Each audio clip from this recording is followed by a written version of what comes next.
Dengarlah tuan satu cerita, cerita dongeng orang-orang tua, kisah Tok Nujum.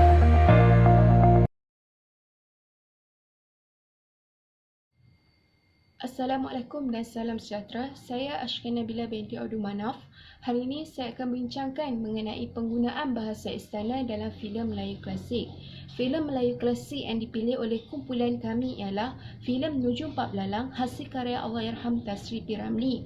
Jadi, mari kita lihat apakah yang dimaksudkan dengan bahasa dan bahasa istana. Bahasa adalah keupayaan fitrah manusia yang berupa satu sistem lambang bunyi bersuara arbitari yang dipersetujui satu kelompok sosial dan digunakan sebagai alat berinteraksi menurut Kamus Linguistik pada tahun 1997. Manakala menurut Immanuel Kant iaitu falsafah Jerman, bahasa berasal daripada pemikiran rasional dan logik. Bahasa sebenarnya berkait rapat dengan budaya sesebuah masyarakat tersebut. Setiap perkara yang diungkapkan memberi gambaran jelas tentang corak kehidupan dan pemikiran penutur jati sesuatu bahasa itu. Terdapat pelbagai jenis bahasa, antaranya ialah bahasa istana. Bahasa istana atau bahasa dalam adalah suatu laras bahasa yang digunakan dalam kalangan diraja sama ada untuk tujuan berhubung atau berbicara dengan golongan tersebut, baik sebagai bangsawan maupun rakyat kebanyakan, semasa menyebut atau memberitahu hal ehwal berkenaan raja dalam sesetengah bahasa. Kini, bahasa istana masih digunakan. Seperti yang kita tahu, Malaysia secara amnya merupakan negara yang didaimi oleh sesebuah komuniti masyarakat besar yang berbilang kaum dan sebahagian besar rakyatnya adalah golongan bilingual dan multilingual. Bahasa mempunyai kelainan yang ada kalanya kita tidak sedari, terutamanya apabila dituturkan secara spontan. Sebagai contoh, kita menggunakan bentuk hendak dan ada kalanya kita menggunakan bentuk yang lebih ringkas iaitu nak. Perbezaan ini diterjemahkan sebagai variasi bahasa atau kelainan bahasa. Variasi atau kelainan bahasa bermaksud bentuk bahasa yang berbeza tetapi membawa maksud yang sama. Variasi dalam bahasa mungkin wujud disebabkan oleh perbezaan daerah atau kawasan. Antara variasi bahasa ialah bahasa istana. Di Malaysia, terdapat sebuah institusi diraja bagi setiap negeri kecuali negeri Pulau Pinang, Melaka dan Sabah, kerana di negeri tersebut memiliki seorang gubernur. Bahasa istana selalunya digunakan dalam institusi diraja sebagai salah satu alat berkomunikasi bersama golongan diraja dan rakyat biasa. Menurut Asma Haji Omar, bahasa istana merupakan variasi bahasa halus yang digunakan dalam kalangan diraja dan apabila rakyat berhubung dengan golongan istana. Filem Nujum Pak Belalang berlatar belakangkan kehidupan masyarakat istana dan penggunaan bahasa istana merupakan variasi bahasa utama dalam filem tersebut. Assalamualaikum, nama saya Nur Maha Ulia binti Razman. Nombor kad metik saya adalah 191042237. Saya akan terangkan tentang penyataan masalah, tujuan dan kepentingan. Berdasarkan kajian ini, terdapat beberapa faktor yang mendorong kami untuk menganalisis penggunaan bahasa istana dalam filem Nujum Pak Belalang karya P. Ramlee. Faktor yang dititik beratkan ialah bahasa istana merupakan warisan kebudayaan Melayu yang mencerminkan kehalusan, sopan santun dan adat tertib yang tinggi dalam berbahasa. Seperti yang kita tahu, penggunaan bahasa istana dalam sistem beraja pada era globalisasi kurang digunakan oleh kerabat diraja kerana ekoran pengaruh penggunaan bahasa asing, sebagai contoh penggunaan bahasa Inggeris dalam percakapan dan kewujudan bahasa kebangsaan. Seterusnya, terdapat sebilangan masyarakat yang kurang pendedahan penggunaan bahasa istana kerana lebih cenderung kepada bahasa Melayu moden.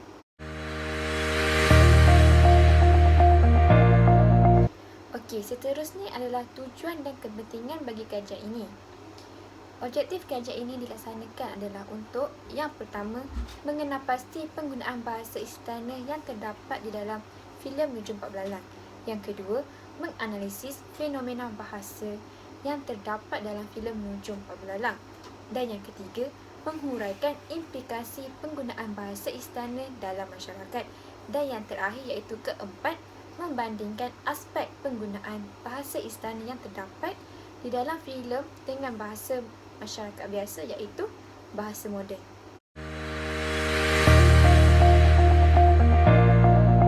Assalamualaikum warahmatullahi wabarakatuh. Saya Nik Natasha Amira binti Nik Hukmansani dengan nama matrik 1910422232 dari RK12.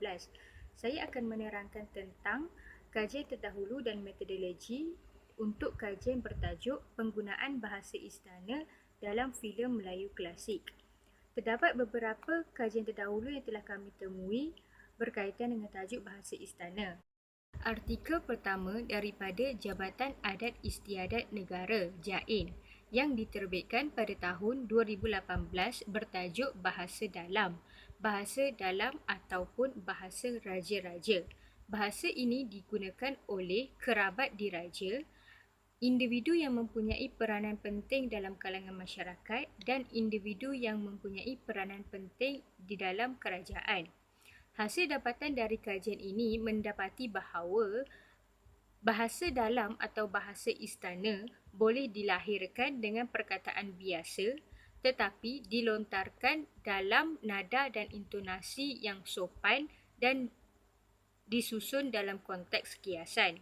Seterusnya, terdapat 4 ciri-ciri kehalusan dan kesantunan bahasa istana.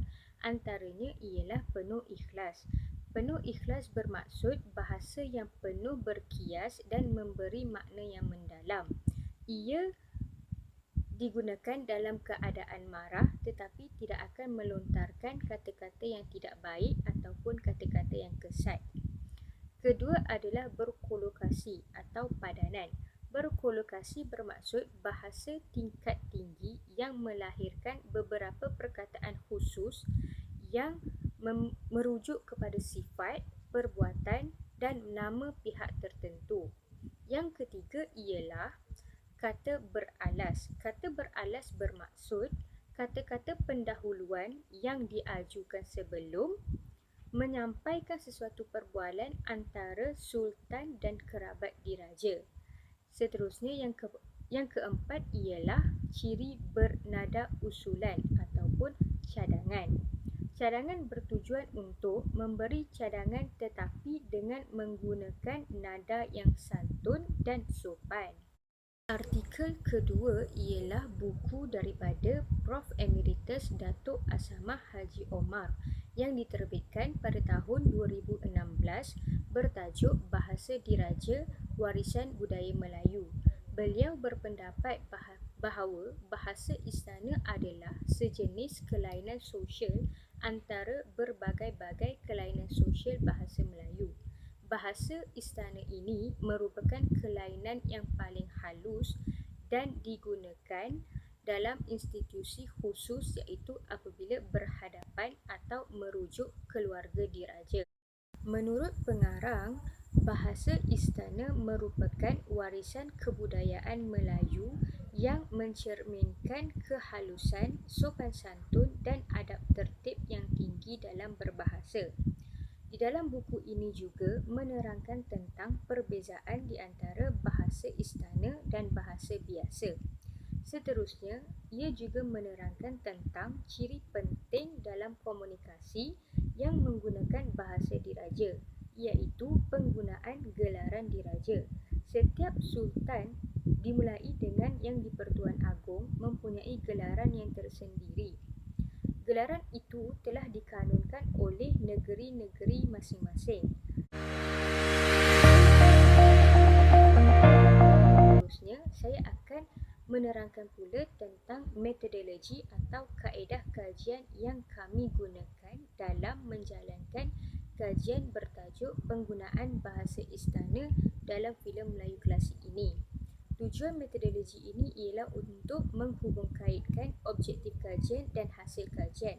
Kaedah kajian kami ini bertempat di Perpustakaan Universiti Malaysia Perlis. Masa yang diambil untuk menyiapkan bahan kajian ialah selama 3 hari. Antara kaedah kajian yang kami gunakan ialah kajian perpustakaan, melayari internet dan juga visual.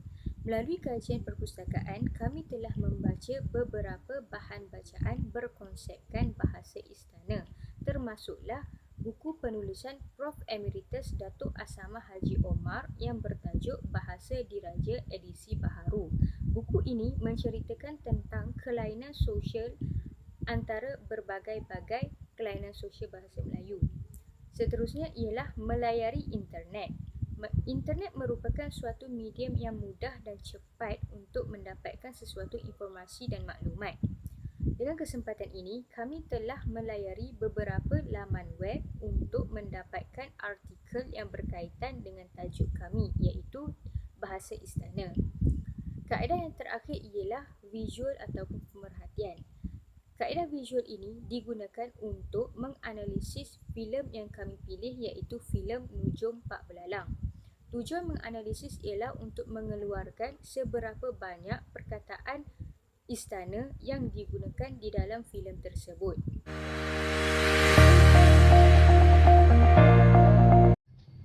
Kajian ini bertujuan mengkaji bahasa istana yang hanya difokuskan kepada penggunaan bahasa istana dalam filem Nujum Pak Belalang hasil karya Allahyarham Tan Sri P. Ramlee yang berdurasi selama 1 jam 54 minit 24 saat. Seterusnya, filem ini berlatar belakangkan kehidupan masyarakat majmuk dan masyarakat istana pada zaman dahulu yang merupakan bahasa istana sebagai bahasa pertuturan mereka. Tinjauan untuk memperoleh maklumat yang berkaitan dengan bahasa istana ini juga hanya dilakukan terhadap sumber bertulis yang berkaitan dengan bahasa istana sahaja. Assalamualaikum dan salam sejahtera. Saya Nur Farah Husna binti Raizat akan membentangkan tentang hasil kajian daripada penggunaan bahasa istana daripada filem menerusi filem Nujum Pak Belalang hasil karya seorang seniman agung negara iaitu Allahyarham Tan Sri P. Ramlee. Filem tersebut berdurasi selama 1 jam 54 minit dan 24 saat. Seperti yang diketahui, hasil kajian adalah membincangkan tentang analisis maklumat yang telah dikenal pasti dan memaparkan hasil dapatan kajian yang telah terdapat dalam filem tersebut. Berdasarkan filem Nujum Pak Belalang, hasil kajian dapat terbahagi kepada 3 bahagian. Okey, pada bahagian pertama adalah senarai penggunaan bahasa istana. Seterusnya adalah aspek penggunaan bahasa istana. Dan yang terakhir adalah perbezaan antara bahasa istana dan juga masyarakat biasa. Keseluruhan filem Nujum Pak Belalang, ia dapat disimpulkan bahawa terdapat 30 penggunaan bahasa istana yang telah dituturkan oleh pemegang watak di dalam filem tersebut. Daripada keseluruhannya, terdapat beberapa perkataan yang sering diulang oleh pemegang watak seperti hamba, patik dan juga beta. Secara dasarnya, ia dapat memperlihatkan bahawa golongan yang menuturkan perkataan tersebut adalah daripada golongan masyarakat istana. Dan golongan tersebut telah menggunakan bahasa dalam pertuturan seharian. Seterusnya, terdapat 30 penggunaan bahasa istana di dalam filem tersebut. Antaranya ialah hamba, beta, patik, tuanku permaisuri, tuan puteri, mahkota, inang, daulat tuanku dan sebagainya. Aspek pertama adalah aspek penggunaan gelaran dan rujukan terhormat. Aspek penggunaan gelaran adalah mengikut penggunaan gelaran bagi setiap ahli keluarga diraja mengikut negeri masing-masing. Seterusnya, untuk rujukan terhormat pula adalah kerabat diraja disapa dengan rujukan terhormat tertentu bergantung kepada sebagai contoh daripada filem Nujum Pak Belalang dengan dialognya iaitu "Ampun tuanku beribu-ribu ampun". Perkataan tuanku tersebut merujuk kepada rujukan terhormat. Contoh seterusnya adalah "Pak Belalang ni dah gaharu cenanda pula. Sudah tahu nak bertanya pula. Pak Belalang akan mendapat kurnia daripada Sultan". Perkataan Sultan tersebut merujuk kepada rujukan terhormat. Seterusnya ialah aspek penggunaan dan ungkapan khusus. Pada aspek ini, ia terdapat perkataan dan ungkapan khusus di mana ia merujuk kepada golongan diraja dan perbezaan dengan ungkapan masyarakat biasa dalam kehidupan seharian. Sebagai contoh, adinda, kanda, tuan puteri, patik, adinda tuanku permaisuri, mahkota, beradu, kurnia, menghadap, berangkat, daulat tuanku, inang, ampun tuanku, menjunjung perintah, titah, tabal, gering, menyisir, istana, mendatangkan sembah, balai penghadapan, duli yang maha mulia, baginda sultan, dan yang terakhir ialah bonda. Aspek yang ketiga adalah aspek kata ganti nama diri merujuk kepada orang. Kata ganti nama diri ini adalah penting untuk membezakan status dalam golongan diraja. Okey, kata ganti nama diri ini boleh terbahagi kepada 3 bahagian, iaitu kata ganti nama diri pertama, kedua dan ketiga. Okey, sebagai contoh dalam kata ganti nama diri pertama dalam filem Nujum Pak Belalang, iaitu perkataan hamba, ia merujuk kepada golongan rakyat biasa apabila berhubung dengan rakyat biasa. Contoh kedua adalah beta. Beta adalah kata ganti nama diri pertama yang digunakan oleh raja apabila bertutur dengan rakyat biasa dan juga golongan diraja. Kata ganti nama diri orang kedua. Sebagai contoh perkataan tuanku. Tuanku adalah kata ganti nama diri kedua apabila bertutur dengan raja ataupun sultan. Ia membawa maksud tuan yang mulia. Seterusnya adalah kata ganti nama diri orang ketiga dengan contoh baginda. Okey, baginda digunakan untuk puteri-puteri raja ataupun sultan. Aspek yang keempat adalah aspek penggunaan unsur permulukan dan pendinaan. Unsur permulukan adalah perbuatan yang menyanjung dan ditujukan kepada raja untuk meletakkan baginda pada satu taraf yang lebih tinggi daripada masyarakat biasa. Seterusnya, unsur pendinaan. Unsur pendinaan adalah perbuatan merendah-rendahkan diri apabila bertutur dengan raja. Sebagai contoh daripada filem Nujum Pak Belalang, unsur permulukan adalah duli yang maha mulia, baginda sultan. Seterusnya, untuk unsur pendinaan pula adalah contoh ampun tuanku beribu-ribu ampun. Perbezaan ini wujud untuk membuktikan bahawa terdapatnya variasi dalam kalangan masyarakat. Sebagai contoh dalam filem Nujum Pak Belalang, hamba, beta, patik adalah membawa maksud saya. Sultan tuanku merujuk kepada maksud raja. Seterusnya ananda. Ananda adalah anak.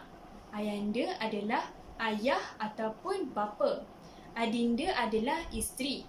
Kanda adalah abang. Adinda juga merujuk kepada maksud adik. Seterusnya adalah inang yang membawa maksud pengasuh. Ampun tuanku iaitu mohon izin tuanku. Menjunjung perintah adalah menurut arahan. Titah adalah arahan. Sekali, ia dapat disimpulkan bahawa sesetengah bahasa istana membawa maksud yang sama dengan bahasa biasa. Akhir sekali, Sebagai penutup, kajian yang telah dijalankan telah memenuhi segala objektif yang diusulkan dalam laporan ini. Hasil kajian ini menunjukkan bahawa terdapat perbezaan dalam pelbagai aspek penggunaan bahasa istana.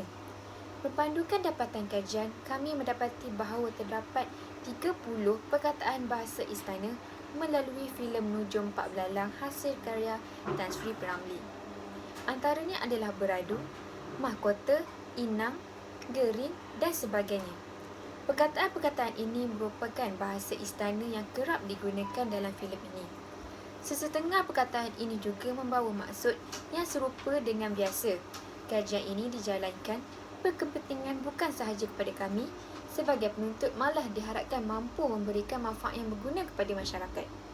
Pada pendapat kami, walaupun bahasa istana hanya digunakan oleh kerabat diraja, kita juga perlu menghormati bahasa ini dan tidak menggunakan sesuka hati dalam kehidupan seharian kita sebagai tanda kesetiaan kepada raja dan negara. Hal ini bertujuan untuk membezakan antara golongan diraja dan golongan rakyat biasa. Dalam filem Nujum Pak Belalang, hasil karya Tan Sri P.Ramlee, kami juga dapat mendalami keunikan dalam bahasa istana yang lebih terperinci berdasarkan situasi dan babak-babak yang terdapat di dalam filem tersebut. Terdapat pelbagai aspek penggunaan dalam bahasa istana, sebagai contoh, aspek penggunaan unsur pemulukan dan pendinaan. Pemulukan menerangkan tentang perbuatan yang menyanjung yang ditujukan kepada raja untuk meletakkan baginda pada satu taraf yang lebih tinggi dengan perkataan seperti Duli Yang Maha Mulia. Segi unsur pendinaan pula bermaksud merendah-rendahkan diri apabila bertutur dengan raja, seperti ampun tuanku beribu-ribu ampun. Pada pendapat kami, kita juga perlu mengetahui perkataan bahasa istana dan cara penuturannya. Ini kerana bahasa istana merupakan warisan kebudayaan Melayu yang mencerminkan kehalusan, sopan santun dan adab tertib yang tinggi dalam berbahasa. Oleh itu, kita sebagai rakyat biasa, kita perlu cakna tentang perkataan bahasa istana kerana ia adalah tanggungjawab kita untuk mengekalkan warisan ini. Itu sahaja daripada kami. Sekian, terima kasih. Dengarlah tuan satu cerita, cerita dongeng orang-orang tua.